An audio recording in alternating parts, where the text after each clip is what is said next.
Tensions at the United Nations have abated somewhat today after the angry and often disruptive scenes we saw yesterday in the wake of the maritime clash between ships of the Indian and Pakistan navies. This incident, according to independent sources, has left 7 dead, several badly injured and 2 sailors missing. Amidst allegations and counter-allegations, both parties accuse the other of stoking a nuclear arms race in the Indian subcontinent. The commissioning of a new Indian nuclear-powered submarine in January this year, along with Pakistan's declaration that it would continue to seek its own effective nuclear triad, has shattered diplomacy and put a premium on enhancing weapons platforms. Indeed, subsumed by the vitriolic chaos in New York in recent days, the Secretary-General called for a new global effort to dampen and defeat the scourge of weapons of mass destruction proliferation.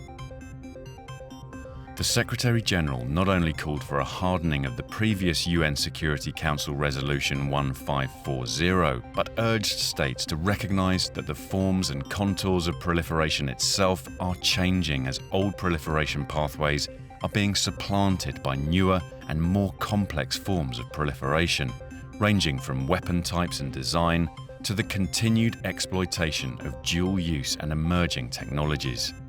This sentiment was echoed in Europe, where Brussels officials reiterated the European Union's commitment to effective WMD counter-proliferation.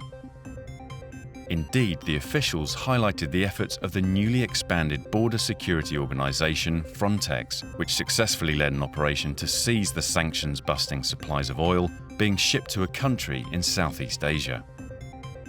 Security experts we spoke with, however, highlighted the need for much greater regional and global cooperation in challenging proliferation.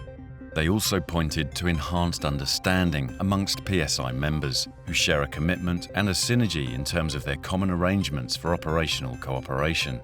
Nevertheless, these experts are already suggesting that proliferators will seek to operate in key hinge areas between regions, such as in the Mediterranean Sea, where they will be able to exploit gaps in current counter-proliferation arrangements and the lack of cohesion between Europe and North Africa's counter-proliferation preparedness.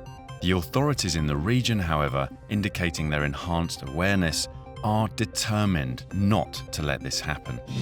We'll keep you updated as more information becomes available.